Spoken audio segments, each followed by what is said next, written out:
on my flight to Japan, I was like, how do I help and show other people like me that you can go and see the rest of the world? And so I said, you know what I'm going to do? Because, I was already a motivational speaker at that point. So I was like, you know what? I'm going to take video and pictures of Japan because I know it's different, and I'm going to share it with people, but I'm also going to put a motivational message in there to let them know that they can do this. And so that's how the Create Your Life series started. Create your life. Africa X. All right. Beautiful people, this is the Create Your Life series, and I'm your host, Kevin Y. Brown. Today, I am recording episode 200 from Nairobi, Kenya. This is a celebratory episode. We have finally made it to 200. It has taken some time given the life changes and growth that have happened throughout us starting the recording of the radio show / podcast version of the Create Your Life series 7 years ago. But I also want the Create Your Life family to know that the podcast is at episode 200, but the Create Your Life series started in 2013 in Japan as a vlog, way before people were vlogging and travel influencing, etc. So in reality, we are definitely past episode 200. But for the pod, we celebrate in episode 200. And so if you want to see the origins of the Create Your Life series, then definitely go to our YouTube channel, which is youtube.com/@CYLS series. And you can find it there. And, we started with the Japan edition as our initial series. And then we moved to the Bahamas edition, then the Dominican Republic edition, and then on to the California edition. So it's definitely been a journey. And actually, this is year 10 of the Create Your Life series. So we've been at this for a while. And to do episode 200 some justice and properly talk about the journey to getting here, I've invited our former resident guest for CEO Talks and a friend and family of the Create Your Life series, Mr. Eric Fondran, to be our guest host. So Eric will be interviewing me today, but he is also a financial professional that specializes in wealth management and estate planning for young families and professionals. And guided by his faith and family, Eric's career and entrepreneurial background have provided him with knowledge from many different industries. And I also want to include Create Your Life family that Eric is actually one of my advisors and on my personal board of directors. So definitely a friend of the show. And if you go back and you listen to episodes with CEO Talks, you'll definitely see that Eric had a lot to contribute. You know what I mean? I always joke with him and I say, man, you ether me on my own episodes with the amount of quotes and gems that you drop, bro. But, it's always good to have, Eric on. So without further ado, Eric, please say hello to the Create Your Life family. Hello. Thank you so much for having me on. It's been a minute since I was last on the show, but I know that you've evolved, the show has evolved, and I'm just excited to be here with you. Most definitely, man. I think the last time that you were probably on the show might have been 2018, bro. Wow, 5 years. It's 5 years ago. Yeah. So, it's been a minute. So much to catch up on, and I'm happy that you're the person who's doing this and who's a part of episode 200, because we talk so much that you've had the opportunity to see the growth, and you can ask me the hard questions or the exploratory questions in order for us to get to, making sure that the listeners get to take away some serious value and tangibles from me, because I'm not usually the one being interviewed. I'm doing the interviewing. So without further ado, again, I'm going to hand everything over to you, bro. You are in charge. I am out. I am the guest. So Create Your Life family, bear with your boy. Let's do this. Eric, it's all yours. Very quickly, how does it feel to be on the other side? Well, it feels good. You know what I mean? I know I'm in good hands. So I think that is a definite plus. Absolutely.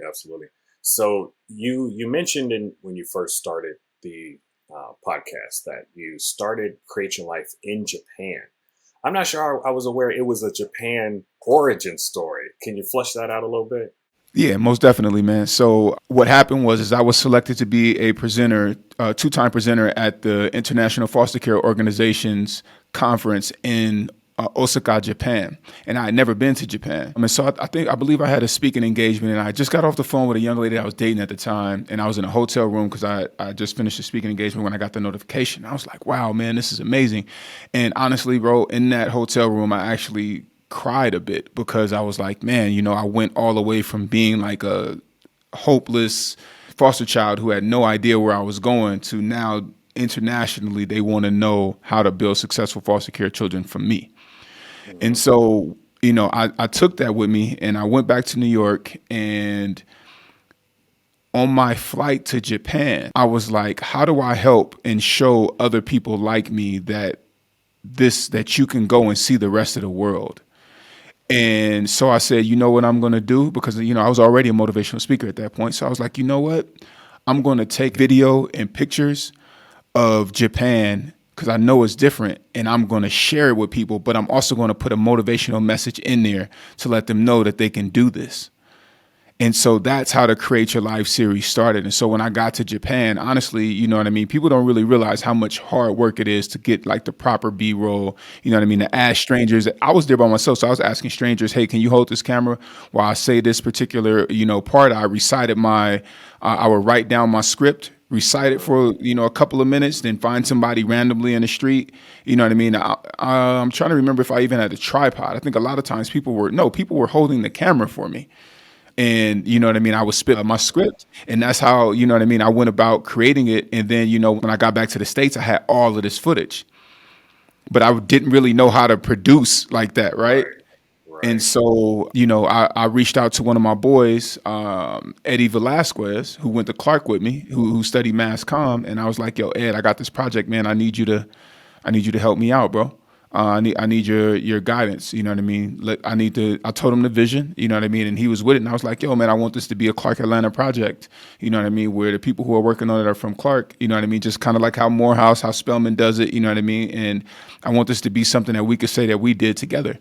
And so even now, when you look at all of the stuff that, like Japan Edition, we're like relaunching it or reissuing it on social media and stuff like that, like Eddie's tagged. His name is in all of the credits and stuff like that because he was one of the original people to actually, invest his time and his effort into the show. And I think he did Japan for free. It was when I brought the other ones. He was like, yo, bro, I need somebody. You know what I mean? So he you know what I mean? He was just there on the strength, for the love because he believed in the vision, man. So yeah, that's the origin story of the Create Your Life, man. That's amazing. So, and you mentioned that when you first started, you were kind of a motivational speaker. You were in a very specific domain of, from a topic perspective. You were speaking at foster care agencies. You were speaking to foster kids about being a foster kid. That transitioned, and you mentioned you wanted to show people how basically the work that you put in can manifest new opportunities and new doors. So how did that kind of inform what Create Your Life was going to be after you had acquired all the footage? Okay, so the goal for Create Your Life was to show as much of the Japanese lifestyle, and as possible, the different places. Like I went to like 7 different cities in 15 days. And spending 4 days in Osaka. So, in 11 days, I did 7 different cities. And, I'm talking about going even across, country on a bullet train to Kyoto from Tokyo, you know what I mean? Yokohama, to Kamakura where the big Buddha is, to Miyajima, Hiroshima, all of these different cities. And so, the goal was to show that it was possible. And that was really what it was about. It showed that it's possible that somebody like us, you know what I mean, could do it. And that, it's really a matter of putting in the work, but putting your mind to it and making sure that there's a motivational message there. And the motivational messages that were in each video were were the tools that could get you to have an experience like that. Because where I'm from, I don't know that I've met over 3 people who are from my neighborhood outside of the state of California.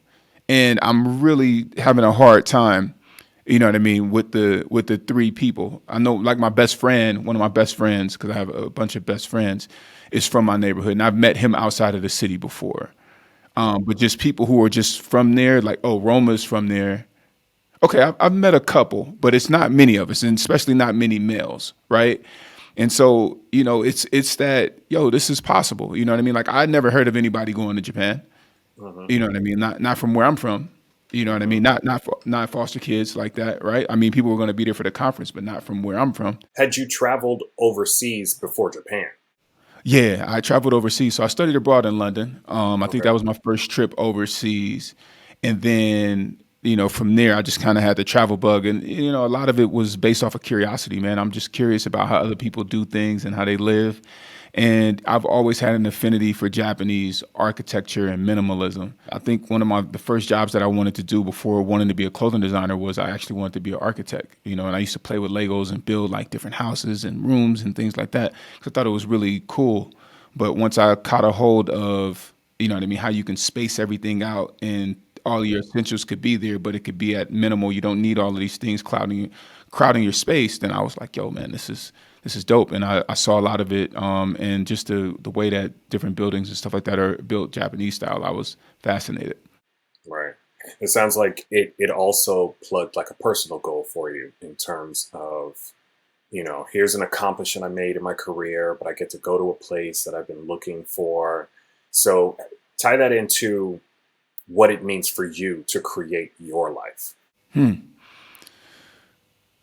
Honestly, I always say the absence of expectation can lead to amazing results or amazing elevations, right? I didn't have a lot of people were very surprised that I even made it into college, right? And all of my mentors at the time were surprised that I made it through a week there, and that was like a real thing. Thank God they never told me that until I had finished, because I don't know that what I mean. I just had like this You level of want to determination, internalize that for sure. right? Yeah, yeah, yeah. And so what it means to me to create my life is that, man, I'm lucky because like I said, there was no expectation. So I just got to create, you know what I mean? And just do the things that came to mind or the things that I wanted to do. And I think some of it has to do with, also being stubborn and wanting to do things your way and being okay with the consequences or the results that come from them, but also doing your best to make sure that the results are that of which you want.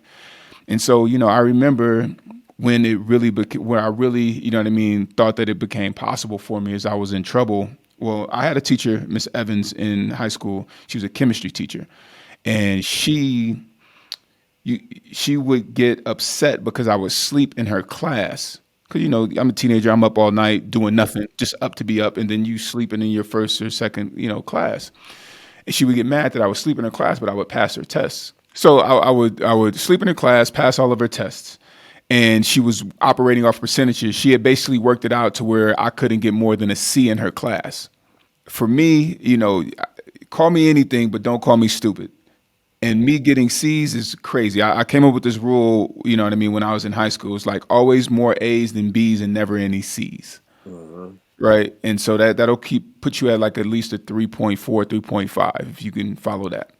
And so I was mad, and it was like time for standardized testing. And so I walked out of the standardized test and I just started walking around campus like, yo, I'm upset.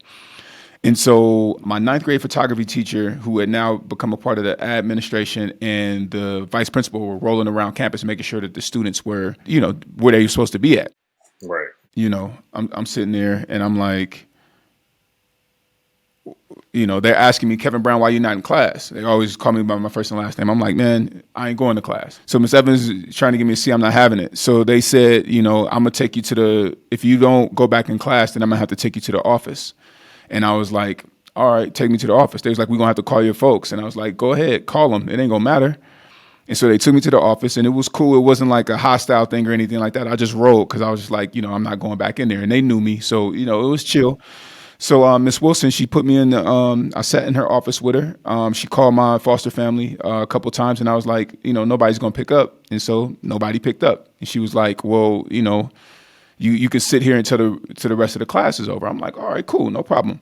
And so she, in the interim, she talks to me a little bit. She's like, like, what is your plan? Like, what is your plan for your life? What are you going to do? You know what I mean? Like, what do you feel like is next for you? I'm like a junior at this point. And I'm like, you want to know? Do you really want to know? And she's like, yeah. I'm like, do you really want to know? And she's like, yeah. And then I ran her off my list. I'm like, yo, I want to be happy. I want to move far, far away from here.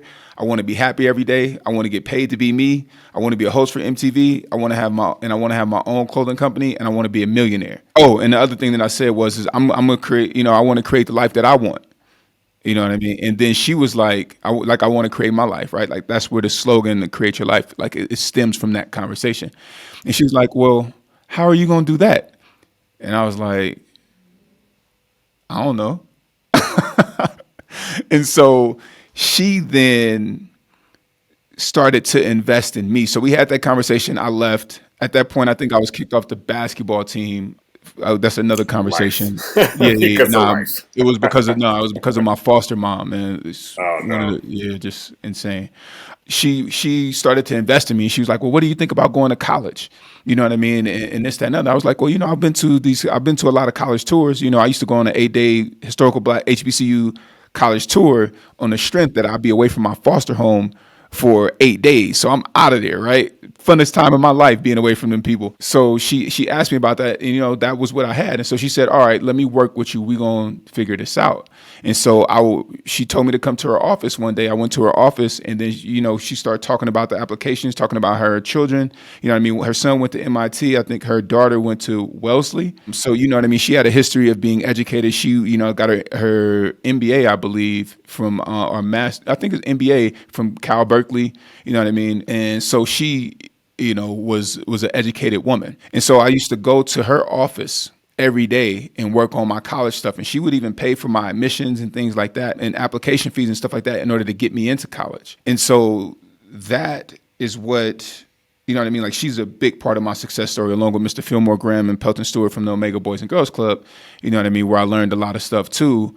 And she actually taught me one of the most important skills that I used in order to graduate college debt free is that she had walked me to the registrar's office at our high school, introduced me to Miss Garabato, and talked to her, told her that I was coming to get some transcripts because I wanted to apply for scholarships and things like that. And then the next time that I needed to go, I went back to Miss Wilson, and I was like, "Hey, Miss Wilson, I need some more transcripts." Da da da da. And she was like, "Well, did you go talk to Miss Garabato?" And I was like, "No, I thought that you would I would come to you and maybe you can make a phone call or this, that, and the other." And she was like, "No, you have to go down there and you have to build a relationship with her, and you have to learn how to have sustainable relationships with people." And so I then went down and spoke to Miss Garabato, and me and Miss Garabato began to build a rapport. And so then Miss Wilson would make me do that with different people around campus. And so like that was probably like the number one thing that one of the number one things that helped me to graduate college debt free was being able to advocate for myself responsibly, but also being able to understand people and also, do favors and things like that for people that could expedite, what it was that may have been what I may have needed. For example, if I needed a letter of recommendation, write the letter of recommendation, give it to the person, let them make their adjustments, sign it and then give it to you, right? Like those are ways of advocating for yourself in order to get the result that you want. Or if somebody, you need something from someone, but they need to walk across campus, I'll go and do the task of walking whatever it is across campus so that that person can then deliver. You know what I mean? So it's Right. It's a being give and take reciprocal. relationship. Yep. Exactly. hmm Being reciprocal. And so, Yeah, so that's one thing I know about you is that you've always been comfortable giving. You've always been comfortable reaching out. You've always been comfortable being proactive in a relationship. And there's been seasons in my life where I haven't been on my A game from a relationship stance. And you've always been that driving force to keep me on my toes, check in on me, like really pour into me as a brother. And I've always appreciated that. You mentioned something, and it got me thinking about how everybody creates their life, but you kind of transitioned from the motivating factor behind the creation. It seems like you started out, I'm creating my life because I'm running from something. And I know now, the Kevin Y. Brown that I know in 2023 creates his life because he's chasing something. Can you talk about how you've transitioned from a fear-based creation mechanism to a vision-based uh, uh, creation mechanism? Well, I would have to say that it's always been vision based because, in order to kind of survive 17 plus years in foster care, you know, dealing with the things that you have to deal with, for me, I'll say for me, what it was is that I created a vision in my head and then I became obsessed with it. And that was literally what I was chasing. But I think one of the big things about it was is that, I had to make peace with where I was from, what challenges that I had to endure, and what was less than ideal, right? And I think that has helped, and that personal work has helped because it has allowed me to be free from those essentially like those shackles of having to live it within that space, right? And I think that that's one of the biggest things is that in order to create, bro, you have to be free. You have to have freedom, freedom of thought, freedom of Right. creation, freedom of movement. And in those moments when I was initially creating the vision, you're right. You know what I mean? It was about getting away from there. And I think, also you could think from a place of scarcity, and then now you transition into a place of abundance. But that was a long transitional period, which is why, the one thing about the Create Your Life series is that I've always been transparent with the audience about the things that I'm working on as well. Because it's not me sitting up here trying to give you this great and, grand advice as much as it's like, yo, I'm in this with you too. These are the things that I'm learning. This is where I may be falling short. This is how I'm working to improve. And that's the most important, aspect of it. And it's so funny, man, that what you just said, and then I guess this is a little bit off subject, but for so many years, I don't know if you remember this You are the conversation. subject, bro. So But you just said that I've always poured into you and stuff like that, man. For so many years, I was like, I never do anything for Eric. And I used to remember, bro. I used to like literally like hound you. I was like, "Yo, explain to me how you do this. What do you think about this?" And I used to ask you all of these questions. And I remember one day we were leaving my office on 26th Street, and you were like, "Bro, you contribute to me in other ways." And you were like, and don't worry, there's going to come a day where you're going to, what I mean, contribute in the same way as well. Because I was like, bro, why are hmm you my friend? I feel like I give you nothing. Do you remember that conversation? I was like, bro, why are you my friend? Like, I don't do anything for you. And I just asked you a bunch of questions. that's interesting because I think a lot of times um, that vision of the life we create and that belief of where we want to be, sometimes we put so much pressure on ourselves to already be that person Hmm. that we don't even stop to realize the value of who we are today, what we're doing for people around us. And it's intangibles, right? Like there are moments in time in our relationship where I can remember vividly what was going on, what we were talking about, where we were, in your apartment up in Harlem and in my kitchen in Harlem. I don't know if you remember I that whole remember that. spot where Mike, Yeah, yeah. in the podcast studio. And those moments kind of they, at least for me, drive home what it is that I ultimately value. And I realize that sometimes I get caught up chasing someone else's value system. And what you have helped me do over the years is confirm to myself what my value system should be, because I can get distracted by, oh, it's got to look like this. I got to be here. I got to be doing this thing. I got to be doing that thing. And then and this is just me pouring into you because I really appreciate our relationship over the years. And I guess what, 08, 09 when we Hmm. first connected. Yeah, oh And nine. Mm-hmm. one thing that I've always appreciated about you is that you've allowed me to be vulnerable, like to take off the weight of the world and just be my true self, which is, I think, what you were saying is like being able to look at yourself accurately enough to do the real work. Can you kind of talk about how through Create Your Life, you've been transparent with your audiences? What are some key moments in time where you were like, that was a moment where I had to do real work? I mean, shoot, key moments in time. I'm still doing the work today. I know, I know. We never end. It never ends. Bro, it's never ending. Some key moments in time.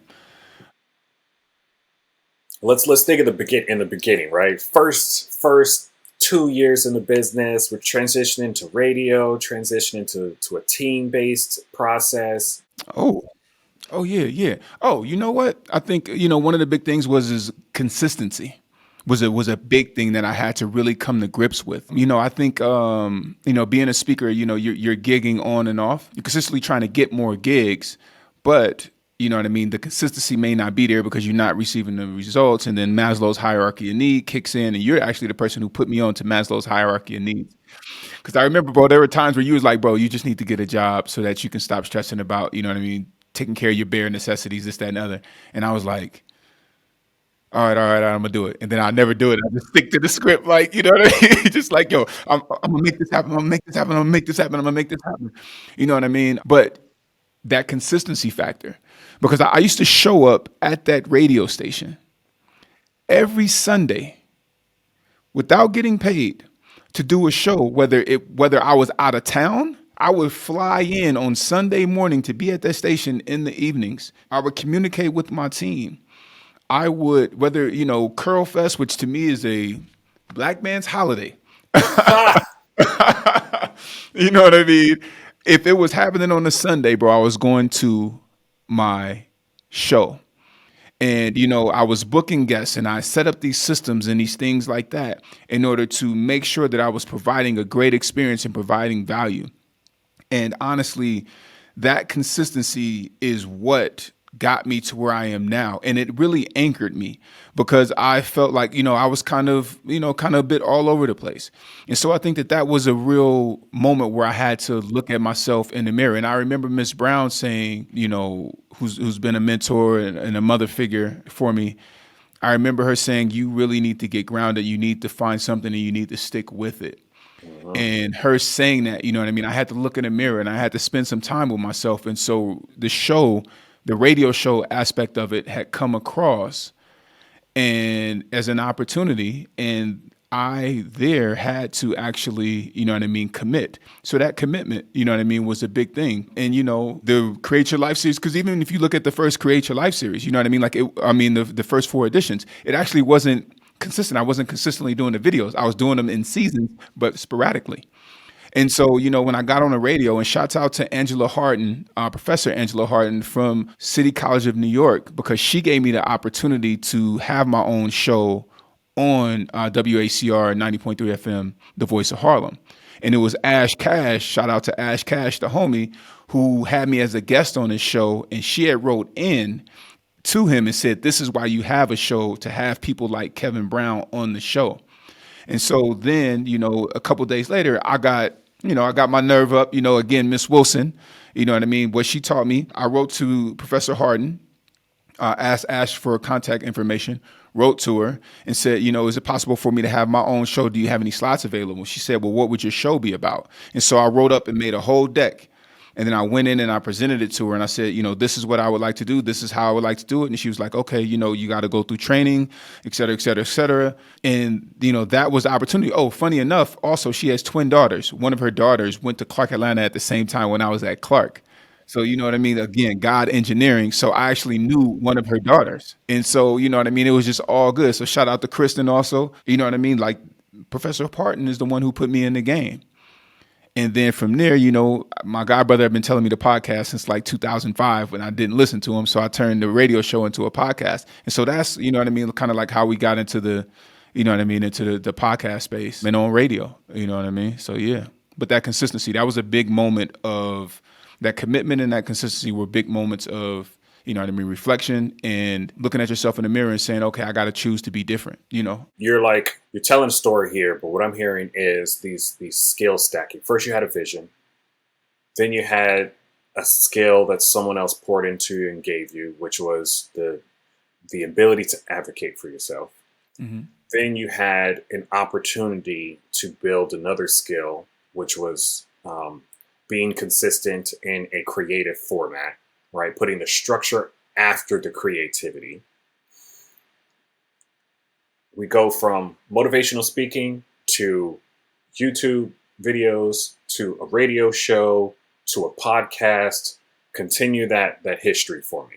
Okay. What's Well, next? all four of those things were happening in tandem. I was still a motivational speaker, Right, right? You know right, what I right, mean? right. Still doing that, traveling around the world. And that's what I meant. Like if I had a speaking engagement in Charlotte, North Carolina, I would do it, you know what I mean? And then be back on a flight Sunday morning, Saturday night in order to be back on air on Sunday. Again, not getting paid for this, Right. but just committed to it. I mean, and I used to be inside of that studio. I go to the studio at like 11 a.m. My show's not until 5. And then I get off air at 6:30 and still be in the studio until 2 or 3 o'clock in the morning because I'm working and looking at stuff on YouTube and stuff like that, just trying to become better and better. So, I've done way more than 10,000 hours in the field. I'm sorry, I just went on that tangent. What was the question? The question is continue the evolution of create your life of you as a brand, Kevin White, Mike Brown, the man.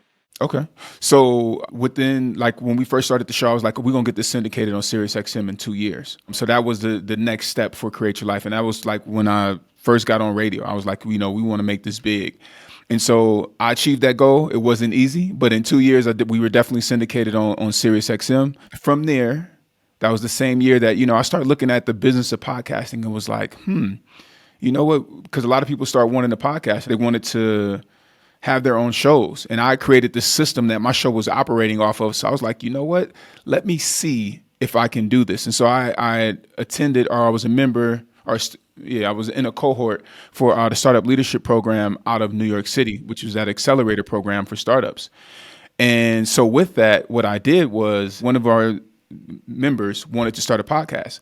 So then I took my system for Create Your Life and turned it into Podcast Laundry with another friend my other friend, Thomas Till, who went to Clark with me as well. We started Podcast Laundry together. So Create Your Life turned into Podcast Laundry. Our Podcast Laundry was born out of the Create Your Life system, Create Your Life series' system of operations. And so Benoit Thanjan, who's the host of the Solar Maverick podcast, he wanted to start his pod. So I ended up bringing him on and then using the Create Your Life system to run his show. And that was the proof of concept that it worked for other people, because it definitely worked for me, but it worked for him. Unfortunately, Thomas didn't have the time to stay with the biz. So, he transitioned on, but I kept and I'm still keeping it alive, the business. And so Create Your Life brought me to Podcast Laundry. So even talking about Benoit, my first client, through marketing strategies and, advisory, and of course the production quality, his show went to top 3 in the world. In his niche, which was solar power. And so, he was getting requested, and is still to this day getting requested for, documentaries, speaking engagements. He's got more inquiries than he can handle. So that proved that we were doing the right thing. And then we just went on to start launching and producing podcasts, for all of these other, like Dartmouth University, the Grio. We launched Cornell West podcast.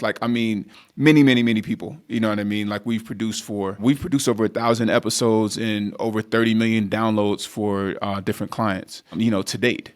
And, that was where Create Your Life took me. And that also helped me to get a sustainable income, which was awesome. Right. I remember that season. It was like, we need some income because life is. Bro, I remember there was a time where it hurt to buy a dollar slice, bro. Yeah. You know what I mean? We were both in our entrepreneurial phase around that time frame. And it's just like, no, okay. Yo, get some what stability. Is it? Stability, bro. Chicken sandwich with an Arizona iced tea was the meal for the day. $1 iced teas and Little Caesar $5 pizzas. Man, that's if you had the 5 though. I had to go ahead and do the whole 5 because I needed a meal for later in the day too. Hey, oh man, once upon a time, bro. It's funny because we went through this together. People don't know. New York was a little tough in the early days, but man, bro, I had to sleep on a train, sleep outside, sleeping in people's hallways in order to figure it out. I remember you telling me that. That was hardcore. Thankfully, I always had a roof over my head. That was hardcore. Nah, man, I was determined, bro. Determined to create the life that I wanted, and that I dreamed of. That, I couldn't have it any other way.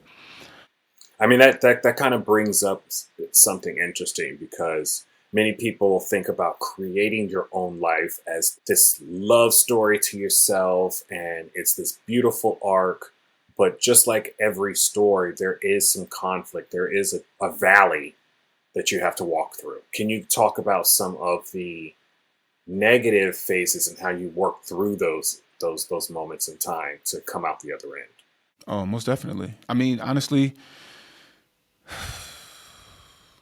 so many. Just as we talking about create your life, or are we talking about like the show, or are we talking about just life in general? I'm talking about your life in general, right? Create your life is an amazing concept. It's helped obviously underpin a lot of your success, but you are under create your life. I want to know Kevin Wise Brown's phases of valleys and peaks and how he moved through those. No, most definitely. Sheesh.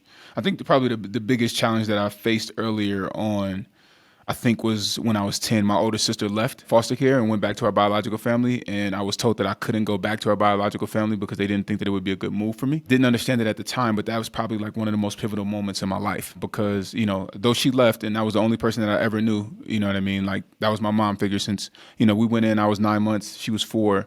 But it was the only person that I actually consistently knew throughout all of the foster homes that we had moved through. And I think at that point, when I was 10, I think I stayed in 9 different places. So I think that was my 9th placement. But the rest of them I had moved to I guess 8 prior before I was 5. So there was stability from that 5 to that 11 days before I turned 12, period. And so my sister, her leaving was really, really, it was tough, right? And so I ended up moving out of that home 2 years later, almost 2 years later. And, that having to figure out life on my own, you know what I mean? And then just endure, right? A lot of my experience in foster care was just enduring because I was locked in on the vision, right? Like I always knew I was getting out of here. I wasn't so pointed in knowing how I was going to do it, but I knew that I was out of here. So I think that you know what I mean, helped me to understand delayed gratification. So you know what I mean? Like if not anything else, I realized that I wanted to be the best across the board, and that also I could wait for my rewards while everybody else may have needed them right there. I could wait for it. So that helps to drive me today is that, you know what I mean? I know that, you know what I mean? If you stay consistent, even, when you see the arrow in the Create Your Life logo, or, I actually have it tattooed and stuff like that. Like it's symbolic of perseverance. Life has its ups and downs, but if you keep going straight, you know what I mean? Everything will work out. So you have to persevere. You have to keep going. At the end of the day, you have to keep going. So I think that was like a real pivotal moment. Not making the basketball team my first year at Clark. Now, I was supposed to go to a different university on basketball scholarship. Mind you, I got accepted into like 26 colleges and universities, over 26, I think, coming out of high school, thanks to Miss Wilson and the hard work that we put in, together. But really her vision and Mr. Fillmore Graham and Pelton Stewart and the Continentals of Omega Boys and Girls Club. Shout out to Vallejo. But I had went to basketball tryouts, had been training for it, you know what I mean? And, I was hands down one of the best basketball players at the university. You know what I mean? Because I would play pickup with the guys and stuff like that. And I was talking big mess too. When we got to tryouts, I basically was holding back. I was just like chilling, like, you know what I mean? Like, just doing layups. I could dunk from outside the free throw line, you know what I mean? Outside the key, like, you know what I mean? But I'm just cooling, you know what I mean? And I'm just like, you know what I'm saying? All right, like, They should just see kind me. of seeing. You say what? They should see me for who I Yeah, am. like, you See, know what I see mean? the Like, flare through it. right. Like I like basically just a little bit, you know what I mean, like in my head thinking that I'm that guy, you know what I mean? And so, we going through the layup line, we do that, and then we have like one scrimmage, you know what I mean? Everybody gets a scrimmage like 1 or 2 times. And then the basketball coach blows the whistle and he's like, "All right, thank y'all for coming." Hmm. And I'm like, "Hold on, bro. I didn't even get to get in my bag yet." And I went up to him. I'm like, "No, I'm ready to play now." Da da da da. He was like, "Son, if you had something to show, you should have shown it." And basically, now I'm mad. You know what I mean? But so I stay in the gym later than everybody else. I didn't leave, And all of the other guys, you know what I mean, everybody else had left and stuff like that. And, you know, just like any other program, you know, he had already had his guys, you know what I mean? And so I walked back to the dorm after, again, everybody, they had to kick me out. And I took the back way and I shed a tear. And then from there, I went every time I saw the coach, you know, on campus and stuff like that. So I didn't make the team. I used to go to the games, and every time I would see the coach on campus, I'm gonna be like, "Yo, I want to play. I'm gonna play for you next year. I'm the best freshman here. I want to play." And so there was a guy from Atlanta. Shout out to Byron, who stayed in my same door, and he was on the team. He was a walk on. And so, guys is going to be, I stayed in the all male dorm Brawley, and we used to have a court outside. We used to call it, you know what I mean, and one tournament like Rucker Park, because we used to get it in every day hooping. And so guys, you know what I mean, got Byron to start talking, and Byron was like, yeah, man, they was like, yo, I got $100 on Kev, and somebody else got $100 on Byron 101. And so, we get to play in one-on-one. I mean, the whole dorm, even the female dorms is out there. You know what I mean? Because you got Pfeiffer Hall, you got Myrna Hall and all of them. So even the ladies, everybody was out there watching us play one-on-one. And of course, I was like, bro, I'm the best freshman at this university. And, I smoked him. You know what I mean? Like, I smoked him, you know what I'm saying? Like, I won the game. But, for that whole year, that whole season, actually for the whole year, you know what I mean? Me beating him didn't matter because he was on the team. Right. Right. Me having to go up to the coach and find him and go up to the players and be like, I'm going to be your teammate next year, et cetera, the entire year taught me a big lesson. Show up and do it right the first time. Like, do it well or not at all. Right. And that was a tough lesson to learn because, for the last 4 years going into college, I had never not played sport, never not been on the team. So that was a part of my identity. So it also had to teach me how to not rely on that. Yeah, to identify or have your own identity outside of the things that you do. Right. So that was like a huge lesson, bro. Like huge. Man, I was not I was not happy about that because I knew that I was better.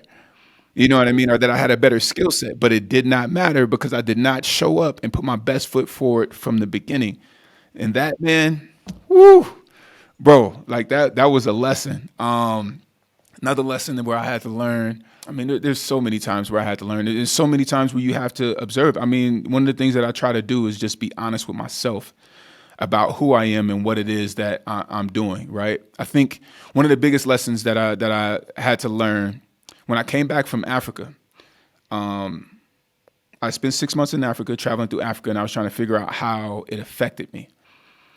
And I couldn't figure it out until, a few weeks later afterwards, and I realized that I wasn't interested in the same things, that I wasn't, wasn't hanging around the same people either. Not that I was around bad people, but my circle just kept getting smaller and smaller. And you were there, during this time.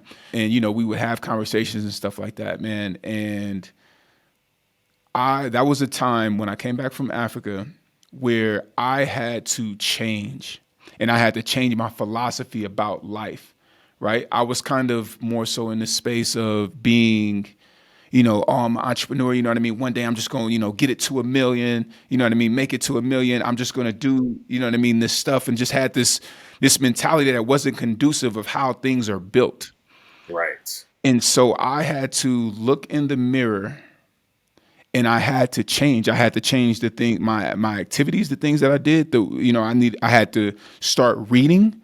I had to start doing more, even deeper personal development work with, that was all that I was watching. My friend circle got small, like a period, like they say in some of the rap songs, and really started to focus and to build, bro. During that time, I didn't even know how to really put together a resume.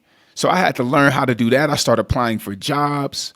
You know what I mean? And start seeking employment in order to do something different, in order to get a different outcome. I became more and more clear on who it was that I was working to become and what it is that I wanted out of life. And that was probably the hardest time of my life, even harder than I feel like even my childhood, because, man, I cried over that 16 months until I left America, from June 2019 to October of 2020. I cried more in that time than I had in the last probably like, how old was I? Probably 26, 27 years, bro. Because that's how much the growing hurt and how much I had to release in order to become something else. And I did it by putting one foot in front of the other. I just had to keep going through it, and it was hard. It was hard, bro. There were some really, really, really, really low moments. And this is in your 30s, right? This is in my 30s, G. Yeah. Mm-hmm. And Yeah. you know what I mean? I'm working to transition and to become a different person, to become a different man. Mm-hmm. And a lot of people would argue that I was a great man or a good man at that point, right? And it's trying to become something better, trying to create a life that I could see, that I could visualize and become more. And that's the thing, man. It's like, that's why one of the taglines for the show is feed your ambition. Because you have to keep going, you know what I mean? You have to keep creating and keep reinventing yourself, man. And so, yeah, I mean, when I came back, I think I spent all of my money on my trip into Africa. All of my podcast laundry clients went away. I couldn't get a job through my regular network. Right. So that meant that I had to figure something else out. I even went to my old employers in the fashion industry, which I hadn't worked in 8 years, and tried to get a job there. I couldn't find anything. I couldn't get hired by a temp agency. Couldn't get hired by anybody, bro. I had to go like literally to the bare basics. You talking about humility? That was for the first time in my life where I went into debt. I couldn't pay my rent. I was buying groceries on credit card. Like, you know what I mean? Like, this was a whole new experience that I think could have broken me if I were lesser. And I had to go through that, and it was necessary. And the other part about it is that nobody could do it for me. I remember like the young lady that I was dating at the time, you know what I mean? She had wanted to give me some money, out of her stipend, you know what I mean? Because I was messed up. And she was like, how can I support you? How can I da-da-da-da? And I was like, just pick up the phone when I call, please. But honestly, this is something that I have to face, and this is something that I have to do.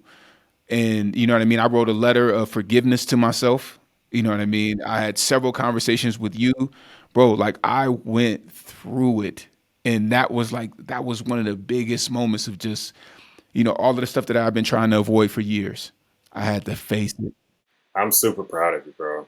I know for a fact that, as a man who has had my own struggles in life, there comes a time when you got to ask those really hard questions that you have come up with whole narratives to distract yourself from asking. Like, no, that's not an issue because, and all these reasons why. And not only I have seen you develop a level of stability just in life in general. I've seen you develop, continue to evolve your reputation. But who you are as an individual, it's calmer, it's more at peace. It's not, what's the word I'm looking for? It's inspirational. Right. You've always had an inspiring message, and you've always had an inspiring presence. You can always pour it into other people. But I think that that's why we like watching movies, right? Because you see a hero go through the struggle and then come out the other end richer, stronger, more prophetic, all of that. And I feel like I've seen your hero arc. And it's, we got long life ahead of us. We got goals. Like, we got this accountability group that we talk on every Sunday morning about, and we're putting these quarterly goals together. So I know there's a lot on the other end of this thing we call life. But I just, seeing you grow as an individual has just been an absolute blessing. Thank you, bro. That means a lot. That means a lot coming from you. Yeah, that means a whole lot, bro. I appreciate you. I did just bring up this accountability group, so we've talked about some of these pivotal changes you've made. So let's bring it forward to the present, where Kevin Y. Brown and Create Your Life And where are you today in terms of your career? And what does September 8th, 2024 look like? What goals do you have for yourself? Well, I think the big thing, bro, is honestly a lot of where I am today started with the consistency factor. I can really say that that is a huge part of everything, And what are right? you doing today? What am I doing? Oh, so what's interesting? Earlier you asked me about the trajectory. So Podcast Laundry allowed me to travel through Africa. When I was going through Africa, I spoke at the Africa Tech Summit on podcasting, and then I saw that there was a gap in the African podcasting ecosystem, and I went down to South Africa and I studied for a few months there, just doing customer development, understanding where podcasting was in its phase. Then when I came back to the States, I was trying to raise money in order to go, back to Africa and start a company. So fast forward, I moved back to Nairobi in January 2021. I am the chief content officer and head of strategy at AfriPods, which is a Pan-African podcast hosting and distribution platform focused on the African creator. And so, been able to get some great milestones and accomplishments for the African podcasting ecosystem while working here. But again, it all started with Create Your Life series, you know what I mean, So in New you York. are officially a full expat at the moment. Oh yeah, absolutely, like through and through, bro. I'm like 2.5 in, bro. Yeah, yeah. Um, Actually more than 2.5. I'm closer to probably like 3 years than I am to 2.5. But yeah, bro. But that's the thing, right? Is creating your life is you want to jump out and you want to go and do stuff that is available to you, the opportunities. Like do it. Why not? Just create.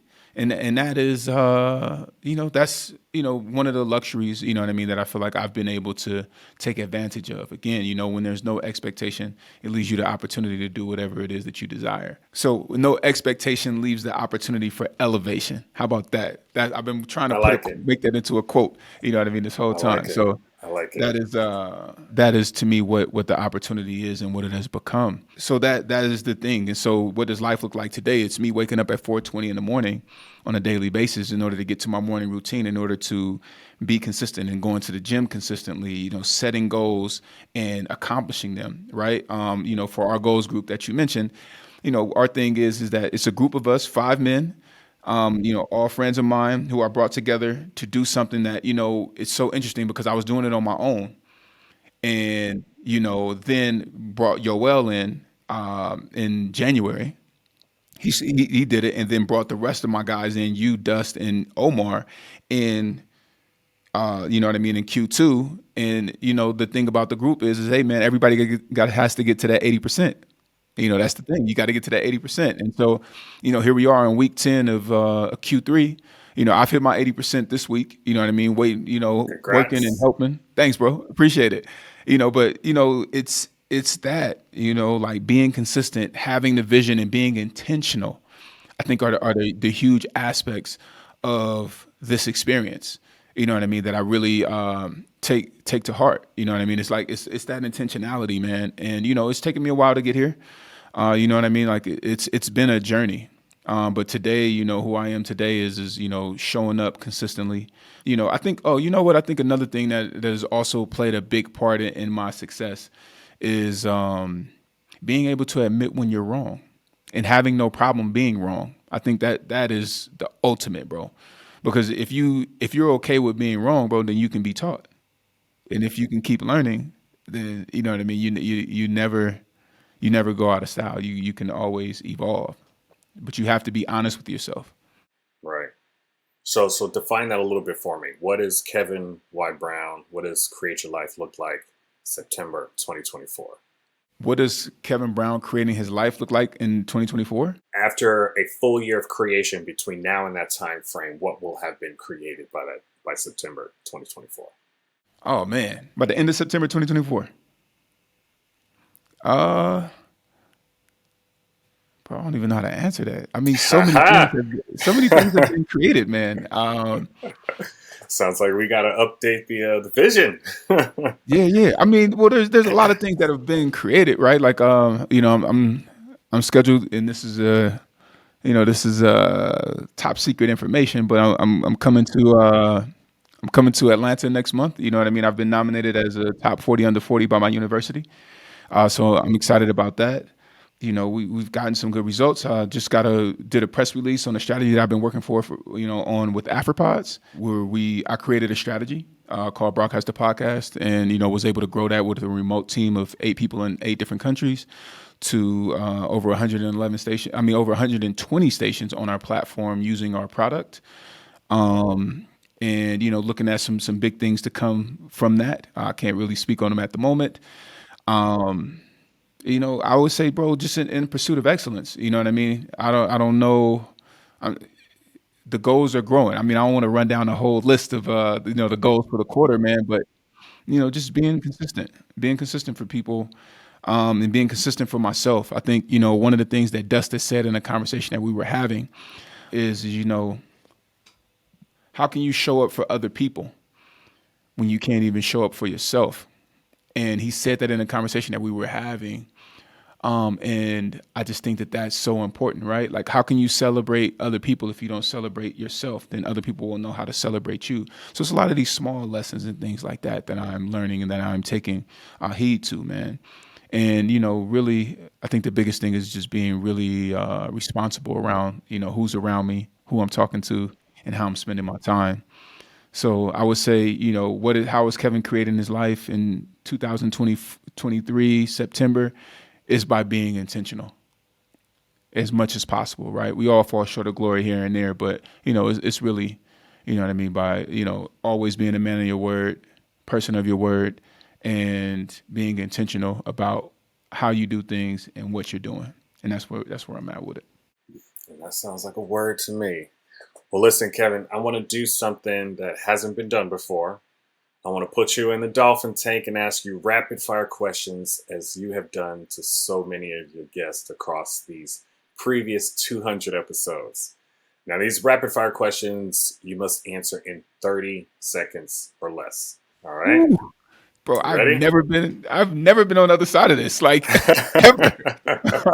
We're putting the pressure on.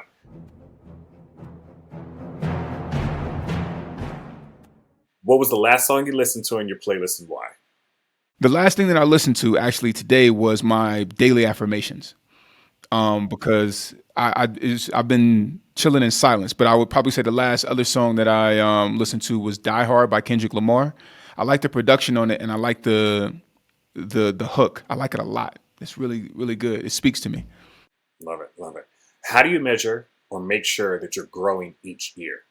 We kind of touched on this. Yeah. The accountability group. And before it was accountability group, it was me writing out my goals for the year and my vision for the year. And I also had a 3, 5, 10-year plan, and then measuring, how I'm stacking up against it. And it's very interesting too, once you start writing stuff down and you do vision boarding and stuff like that, how things come into your life and manifest just by you having written it down or actually having, vision boarded it. So for sure.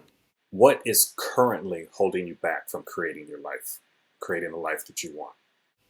Ooh, what is currently holding me back? I think I probably need to be maybe out a little bit more. There's a certain goal that I'm trying to achieve, that has been on my goals list for a while, and I think it requires me to be outside a bit more. I've definitely become more of a recluse, so I probably need to be a little bit more social. So the answer is me, but the thing is being out. Yeah, the context is that I need to be out and be a little bit more social. Okay. Top tech that you're using to make your life run smoothly. Ooh, top tech is probably definitely probably Slack, if I'm being honest, right? Because all of my businesses run through Slack. That's the main way in which, I communicate. So I think Slack is a very, very key component. And of course, like Google Suite for sure. And of course, my phone. Can't live without that. That's air. That's the air we breathe. Favorite quote or motto that you live by? Bro, I got a million of those. Favorite quote or motto? Kanye West joint, excellence is the bare minimum. Do it well or not at all. It's another quote. I don't even know, man. I just like quotes I just know. Hold on, let me look at my thing. 30 seconds or less. 30 seconds or less. That's all right. Favorite or most impactful book that you've read? Favorite and most impactful book. Oh man, it's the book by Claude Anderson, Powernomics. Did I buy you that book? Yes, you did.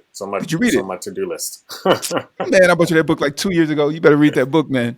Yo, that book is the most powerful book. It helped me to understand the relationship that African Americans have with America as well with other other minority groups, and how our experience is different, right? Yeah, like that and The Alchemist. But Powernomics, it definitely changed my life and changed my perspective. Yeah, definitely. Awesome. 3 jewels for someone looking to create their best lives. Woo. 3 jewels. I think one you said consistency.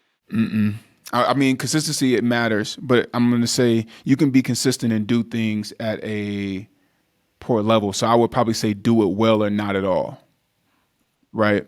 That to me, it matters. Do it well or not at all. / consistency, because I definitely consistency, it matters. Be you. For me, every time in my life when I've tried to do something like someone else or do stuff that was out of what Kevin would do, it never has worked out well for me. So be authentic, be original, for sure. Like that matters a lot. And you know what? I have something in mind, but it's not the full context, because I think one of the biggest things that has gotten me to where I am is that you have to be so locked in on doing what you are going to do that you have to stay the course, and which goes back into consistency, right? But it's like, when I was sleeping on that train, you know what I mean? When I was working as a janitor, at work at 5:30 in the morning, getting off at 1, I started working that early shift to do 8 hours in the morning so I can get off in the afternoon to go and intern at a clothing company that wasn't paying me. Like, you have to be so driven are so obsessed with where you're trying to go to that you're willing to do whatever it takes within reason. Well, actually, no, sometimes that's not within reason, but you know what I mean? You don't want to sacrifice yourself morally is what I'm trying to say, why I said within reason, right? But that goes to, you know what I mean? To me, that's originality. And that's also, you know what I mean, staying consistent and, you know what I mean, doing things well. My third thing would be curious, maybe. Be curious. Like, go out and try different things and explore and see what else you can find out about, right? Like, I wasn't a radio presenter. I had to learn that. I spent time, hours learning that craft, right? I didn't know about Japan. Japan's on my list of places to go back to, one of the few places that I want to go back to. But it was because I allowed myself to be open to, you know what I mean, to going and having the experience. So I would say be curious and act on the curiosity. You know what I mean? I got better ones than that, but that's what I have in It's this moment. okay. So it's dolphin take. Rapid fire. All right. Okay. What's next for you? 30 seconds. What's next for me? Well, Podcast Laundry is still going great. So, producing more podcasts for different individuals and production houses. Working to make AfriPod's the biggest podcasting platform. Well, we already are the leading podcast platform in Africa, the best one. So continuing to build on that, continuing to help African creators monetize their genius and to take up as much space as possible, continuing to evolve as a person. You know what I mean? Be surrounded by people that I can love on and that can love on me. And continue to evolve as a person. That's the real big thing, man, is just trying to become more. And figuring out what that more is. That is where I am. That is what I aspire, and to leave a legacy that my future family can be proud of, and that my friends and family are proud of. Well, I'm definitely proud of you, bro. Thank you, sir. I it's an honor to be able to interview you after I have seen and heard you interview so many people so adeptly over the past 200 episodes. And, I just really appreciate you giving me this opportunity. No, most definitely, bro. And before we get off, I got to do something that to me is very, very important. Number one, I want to shout out my people from Podcast Laundry, the production team, the people who make this happen daily, right? Because without them, I wouldn't even be in the position that I'm in, right? So that's Kali, you know what I mean? Audio producer, April, our audio manager, Gabriel, you know what I mean? Our quality control guy, Mona, who's our newest admin, Palak, who is our social media manager, Megan, who does video for us, Mads, who just joined the team, who's doing amazing video work for us as well. Man, hold on. Who am I forgetting? I don't want to forget anybody on the production squad. No, because you know what I mean? My people, the one thing that I love about, running companies is that, you know what I mean? My team is confident in my ability, but I'm also confident in theirs, and they show up. They show up for me. And that means the world to me. So I'm trying to think, who else could I be forgetting? Aaron, who does the notes for the Create Your Life series, amazing talent, amazing person. And let me check since it's not loading up on my computer quick enough, let me check okay, here we go. So, also shout out to Rwanda, who does some amazing work for us. And anybody else who I may have missed, you know what I mean? Much love to y'all on the team. And then also, the Create Your Life series, in order for it to become a radio show and a podcast, I did a GoFundMe, and my mission was to raise $2,000, and I ended up raising $2,240. And so, for all of the people who definitely came through for us in the beginning and made the Create Your Life series a possibility, I want to shout everybody out. So I want to do that by name. So please bear with me while I do this, man.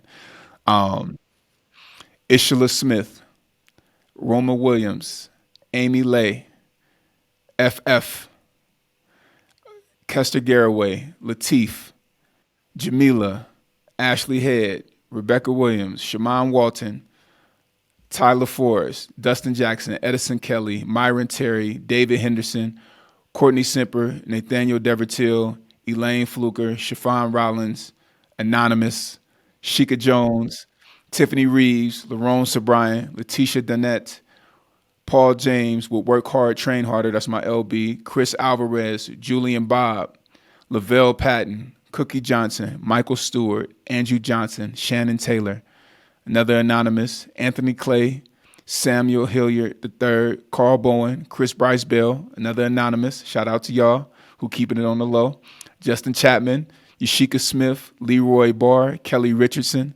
Estelle Lett, Michael Andrews, Stacy Johnson, Donald Garner, Khalil Harry, Donnie Rogers, Tremaine Friend, Trey Evans, Desmond Landers, Justin Manning, another anonymous. Keep that anonymous money coming, baby. James Crawford, Kiana Brown, Sean Carswell, Jonathan Cottle, Jasu Sims, another anonymous, and Dustin Jackson, I believe, again.